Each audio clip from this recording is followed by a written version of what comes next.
ஆண்டவராகிய இயேசுவின் நாமத்தில் உங்கள் அனைவருக்கும் என்னுடைய அன்பின் வாழ்த்துதல்கள். இந்த நாளிலே புலம்பல் 3ஆம் அதிகாரம் 37ஆம் வசனத்திலிருந்து ஒரு காரியத்தை உங்களோடு கூட நான் பகிர்ந்து கொள்ள ஆசைப்படுகிறேன். புலம்பல் 3:37. ஆண்டவர் கட்டளையிடாதிருக்க காரியம் சம்பவிக்கும் என்று சொல்லுகிறவன் யார்? உன்னதமானவருடைய வாயிலிருந்து தீமையும் நன்மையும் புறப்படுகிறது இல்லையா என்று 38ஆம் வசனத்தில் வாசிக்கிறோம். இன்றைக்கு நம்மை சுற்றிலும் நடக்கிற காரியங்கள் நமக்கு ஒரு கேள்விக்குறியை கொண்டு வருகிறது. தேவன் ஒருவர் இருக்கிறாரா? பொதுவாக விசுவாசிகளுக்கு மட்டும் நான் சொல்லவில்லை, பொதுவாக மனிதர்களுக்கு சொல்லுகிறேன். கடவுள் என்று ஒருவர் இருக்கிறாரா? அப்படி இருந்தால் அவருக்கு கருணை இல்லையா? அவருக்கு இரக்கம் இல்லையா? இத்தனை பேர் மடிந்து கொண்டிருக்கிறார்களே இந்த வியாதியில், கவனியாமல் இருக்கிறாரே என்றெல்லாம் மக்கள் யோசிப்பார்கள். விசுவாசிகளிலும் சிலருக்கு என்ன எண்ணம் வருகிறது? நாம் இவ்வளவு ஜெபித்திருக்கிறோம், ஆண்டவருக்கு இரக்கம் இல்லையா? எவ்வளவு போராடுகிறோம், எவ்வளவு கண்ணீர் விடுகிறோம், எத்தனை நாட்களாக தொடர்ந்து ஜெபித்து கொண்டே இருக்கிறோம். நாம் ஜெபிக்க ஜெபிக்க பிரச்சனைகள் அதிகமாகி கொண்டிருக்கிறதே, சாவு எண்ணிக்கை அதிகமாகி கொண்டிருக்கிறது, அது கொரோனா வியாதினால் இந்த தொற்று நோய் அதிகமாகி பரவி கொண்டிருக்கிறதே என்றெல்லாம் நாம் ஜெபிக்க ஜெபிக்க அதிகமாகிறதை பார்க்கும் பொழுது நமக்குள்ளே பல கேள்விகள் வருகிறது. ஒன்றை நான் உங்களுக்கு சொல்ல விரும்புகிறேன். நாம் உணர்ச்சி பூர்வமாக தேவனிடத்தில் நெருங்குவது மட்டுமல்ல, சத்தியத்தின் அடிப்படையிலும் அவரிடத்தில் நெருங்க வேண்டும். ஆண்டவர் கட்டளையிடாமல் இந்த பூமியிலே எதுவுமே நடக்காது. ஏனென்றால் இப்பொழுது இப்பிரபஞ்சத்துக்கு பிசாசு தேவனைப் போல அவன் நடித்து கொண்டிருந்தாலும் செயல்பட்டு கொண்டிருந்தாலும் வானமும் பூமியும் கர்த்தருடையது, பூமியும் அதன் நிறைவும் கர்த்தருடையவை. ஸோ எல்லாம் தேவனுடையவைகளாக இருக்கிற அப்படினால் அவர் கட்டளையிடாமல் ஒன்றும் நடக்காது. அப்படி என்றால் இந்த கொரோனா வியாதியை ஆண்டவர் கட்டளையிட்டாரா? ஒன்றை நான் உங்களுக்கு சொல்ல விரும்புகிறேன். யோவேலின் புத்தகத்தில் முக்கியமான ஒரு வசனத்தை நான் உங்களுக்கு காட்ட விரும்புகிறேன். யோவேல் 2ஆம் அதிகாரத்தில் 25ஆம் வசனம். நான் உங்களிடத்தில் அனுப்பின என் பெரிய சேனையாகிய வெட்டுக்கிளிகளும் பச்சை கிளிகளும் முசுக்கொட்டை பூச்சிகளும் பச்சை புழுக்களும் பட்சித்த வருஷங்களின் விளைவை உங்களுக்கு திரும்ப அளிப்பேன். ஆண்டவர் என்ன சொல்கிறார்? ஏற்கனவே உங்களுடைய விளைச்சலை அழித்து உங்களுக்கு வரவேண்டிய நன்மை வராமல் போனதற்கும் உங்களுடைய விளைச்சலெல்லாம் ஒன்றுமில்லாமல் அழிந்து போனதற்கும் காரணம் நான் அனுப்பின என்னுடைய சேனையாகிய வெட்டுக்கிளி. அப்போ ஏன் அழிவுக்குரிய காரியங்களை ஆண்டவர் அனுப்பினார் என்றால், ஜனங்கள் தேவனுக்கு பிரியமில்லாத காரியங்களை செய்து கொண்டிருந்தார்கள். ஒரு திருச்சபை தவறு செய்கிறது என்றால் அந்த திருச்சபைக்கு தண்டனை கொடுப்பார். ஒரு கிராமம் தவறு செய்கிறது என்றால் அந்த கிராமத்துக்கு தண்டனை கொடுப்பார். ஒரு பட்டணம் தவறு செய்கிறது என்றால் அந்த பட்டணத்துக்கு தண்டனை கொடுப்பார். சோதோம் கொமோரா பட்டணத்துக்கு தண்டனை கொடுத்தார்.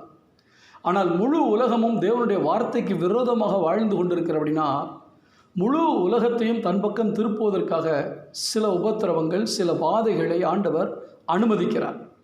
அப்போ என் சேனையாகிய வெட்டுக்கிளி, இப்போ கூட பார்த்திங்கன்னா வெட்டுக்கிளிகள் வட இந்தியாவிலே பல மாநிலங்களிலே லட்சக்கணக்கில் பறந்து வந்து விளைச்சல்களெல்லாம் அழித்து கொண்டிருக்கிறது. அதை ஆண்டவர் சொல்கிறார், நான் உங்களிடத்தில் அனுப்பின என் பெரிய சேனையாகிய வெட்டுக்கிளிகளும். ஸோ 4 விதமான காரியங்களை ஆண்டவர் 4 சீசனுக்கு 4 பூச்சிகளை அனுப்புகிறார். இதெல்லாம் எதுக்குன்னா என்னிடத்தில் மக்கள் திரும்புவதற்காக. அப்போ ஆண்டவர் என்ன சொல்லுகிறார்?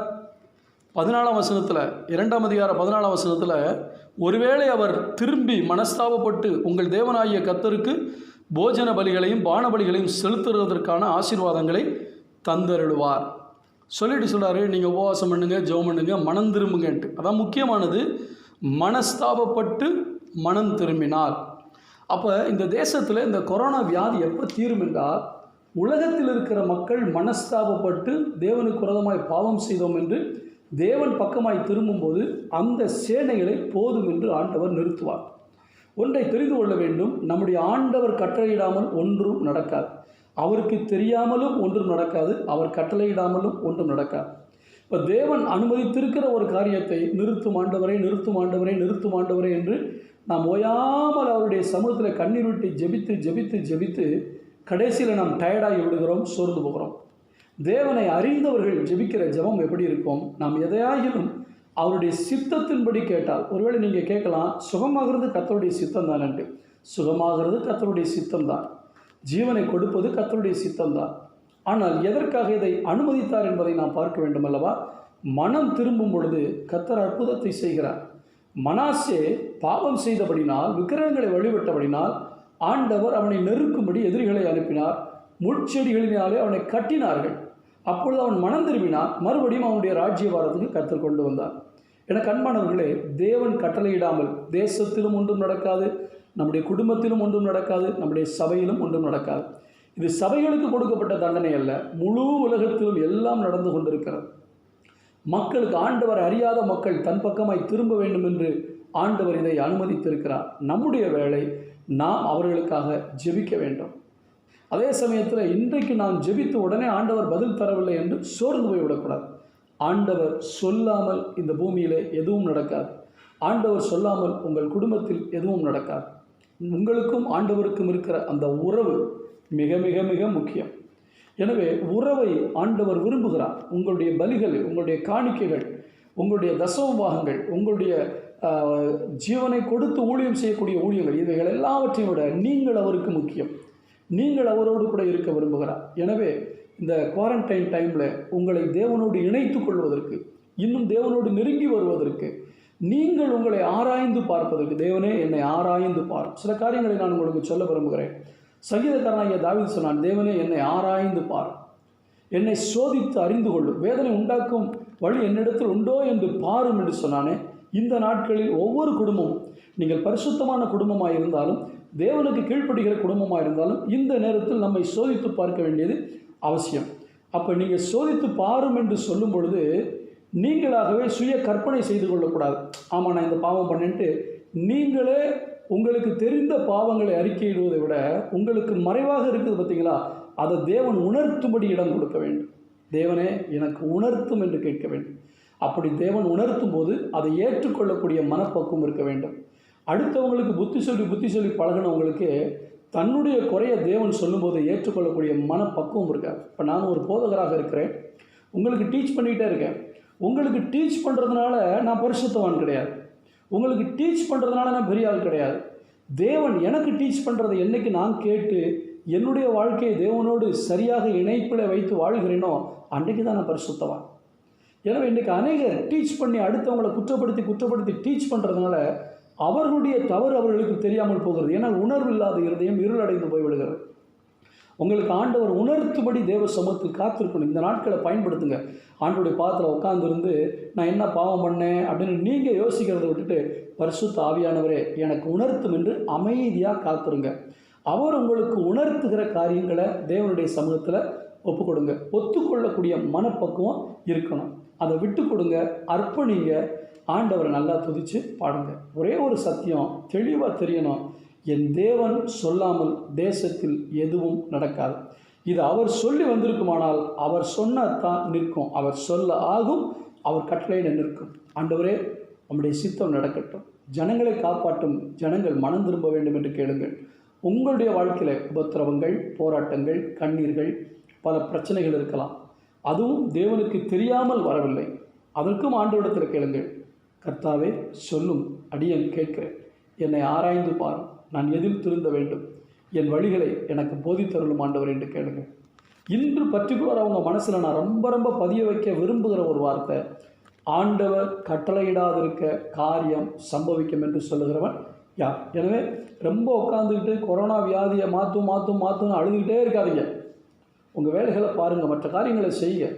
கொஞ்ச நேரம் ஆண்டவருடைய பாதத்தில் உட்கார்ந்து, தேவனே ஜனங்கள் மனம் திரும்பட்டும், ஜனங்கள் உன் பக்கம் திரும்பட்டும் என்று மக்களுடைய மனம் திரும்புதலுக்காக அழுங்கள். வியாதிகள் அவர் குறைச்சிடுவார். நடக்கிற சம்பவங்களை பார்க்கும்போது பாருங்கள், விஷவாயு தாக்கி 11 பேர் செத்துருக்காங்க ஆந்திராவில், விசாகப்பட்டினத்தில். இப்படி பல இடங்களில் பல மரணங்கள் நடந்து கொண்டு இருக்கிறது. அதெல்லாம் பெரிதாக பேசப்படுறதே இல்லை. அந்த ஆத்மாக்கள் எங்கே போகிறாங்க? இந்த கொரோனா வியாதியில் சாகிறவங்களுடைய எண்ணிக்கை ரொம்ப குறைவு. ஆனால் ஒரு நாள், நான் ஏற்கனவே உங்களுக்கு சொல்லியிருக்கேன், ஒரு செகண்டுக்கு எத்தனை பேர் இந்த உலகத்தில் செத்துக்கிட்டு இருக்காங்க, அவங்கள பற்றி நமக்கு அக்கறை இல்லையே. எனவே இந்த கொரோனாங்கிறது அதுக்காக அழுதுகிட்டே இருக்கிறத விட்டுட்டு முழு உலகத்துக்காகவும் உலகத்தினுடைய மனம் திரும்புதலுக்காகவும் சபைகள் பரிசுத்தம் அடைவதற்காகவும் நான் இன்னும் தேவனிடத்தில் கிட்டி சேர வேண்டும் என்பதற்கு அவங்களுடைய ரெகுலர் டியூட்டியை பார்த்துக்கிட்டே இருங்க. கர்த்தர் உங்களோடு கூட இருந்து பெரிய காரியங்களை செய்வார். ஜெபிப்போமா? நல்ல பிதாவே, சகலத்தையும் நீர் அனுமதித்து தான் இந்த உலகத்தில் நடப்பிக்கிறீர். எல்லாம் உம்முடைய கட்டளையின்படி தான் நடக்கிறதப்பா. அதை நாங்கள் உணர்கிறோம்.